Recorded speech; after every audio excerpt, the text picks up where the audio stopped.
Kaya ang 10% ang gisugo ana mga pari. Malakyas 3:8 ingon ang Dios ang mga pari mo kolekta sa ikanapulo o dadon kini sa templo aron dunay kalanon sa templo. Pari ang gisugo. Why pastor gisugo to collect 10%? Muna 11 tinuod. Walay pastor gisugo pagwalig maing balita. Ang gisugo mga pari, ang gihimos pastor nagwalig maayong pangita. Magwalig Isus, tapuson kag pisos. Magwalig Kristo, tapuson kag 10%. Tanan pastor, PBM na. Pastor, burot, membro, alaot. Manang kamaturan nga sakit. O daghan in taon ang makaluluoy nga nailad nila tungod sa ilang pagbrinwas niya ng Biblia nga iyas Katoliko. Nga ang Katoliko nga may tagiyas Biblia, mao na kuno'y wala sa Biblia. Ang Katoliko nga tagiya sa Biblia, mao na kuno'y wala sa Biblia. Pagkada kong binuang. Ang tagiya na hino'y mawala. Ang nangiskot raynon mo hinaa. Liina tinuod, bakak na. Busa makaluluoy in taon, kining naatik o nailad sa mga sektarianism, sa mga sikta nga tinukod og tao, nga dili tinukod sa Dios. Gihimo silang gisupsupan sa mga halad, lagak, ikanapulo, nga wa gyud gisugo kining mga dili Katoliko nga mangulikta ana. And even in the New Testament, there is no single verse in the Bible that Jesus Christ and the apostles collected 10%. Kung naamoy makita sa Biblia nga si Kristo nagsugo to collect 10%, ihatag ang bersikulo kay mobalhin ko nimo, magpatuslo ko das kanal o kanang das tubangan. Dili ko sa tubig magpabunyag sa kanal. Manang tinuod, si Kristo wala gyud nanudlo nga maulik lagi kanapulo. Tanan pastor, ministro, ansyano ug founders nakapangawat na sila kay giiatik nila, giilad nila mga tao nga manguliktag 10% nga wa sila gisugo. Pare ang gisugo, dili pastor.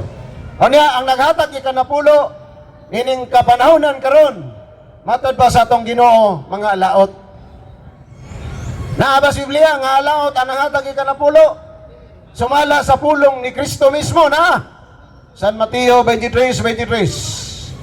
Ningon si Jesus, pagkalaot ninyo mga eskriba, mga parisiyo, mga maot, naghatag kamo sa ikanapulo, bisan gani sa mga lamas, sa ribaboy na o sa kamingag, apanalimtan ninyo ang ustisya, ang pag-itiman sa mga byuda, sa mga ilog, sa mga kabus.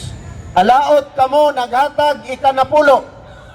Ana akong giingon ganiha, pastor burot, membro alaot. Kaya walay pastor gisugo to collect 10%. Mao na sakit nga kamaturan. Mao na mga igsoon. O ganing ikanapulo gi-enjoy ni ng sikta. Labi na ng Sabadista, 70 Advantage Church. Nag-collect yun ng ikanapulo. Luoy kay mga sakop ana, no? Unya doktrina na dohara. Adlong Sabadora og kanang pahulay. Mana ilang doktrina balik-balik.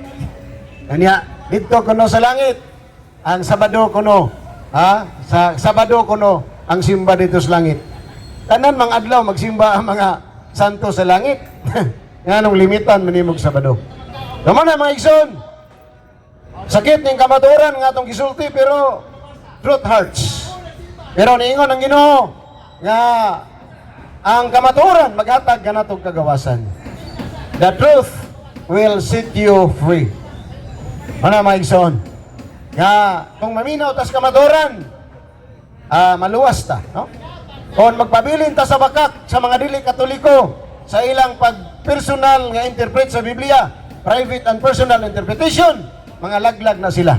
Naabay mabasa nga malaglag kining magpatakag ubad-ubad sa Biblia, on private and personal interpretation, 2 Pedro 3:16-17. Ningon si San Pedro, dagahan mga sinulat diha sa kasulatan sa atong igsoon nga si Pablo, nga gituis sa mga walay alamag o sa mga mabalhinog kinaiya, nga sa ingon mo'y nakaingon sa ilang kalit nga kalaglagan. Unsa diay? Daghan ang lisod sabton sa balaang kasulatan, gituis sa mga walay alamag o mabalhinog kinaiya. Kinsam ning way alamag, wa kay study og philosophy, theology, Bible, history, metaphysics. Igor ang nagbasa-basag Biblia. Paguman, magwali dahil Jesus, tapuson dahil kagpisos. Mga mabalinog kinaiya. Katoliko kaniadto pero dali rang giilad ni pastor.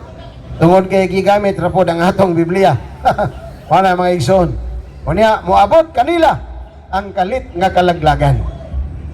Mao ni ang dangatan sa mga tao nga nag-abuso sa Biblia. Moabot kanila ang kalit nga kalaglagan. Mao na mga igsoon nga we should always listen to the teaching authority of the Bible, which is the magisterium, the teaching authority of the Catholic Church, the office of the ex-cathedra, the office of the Pope, nga gipanguluhan ni San Pedro nga mao'y unang Santo Papa sa Iglesia Katolika.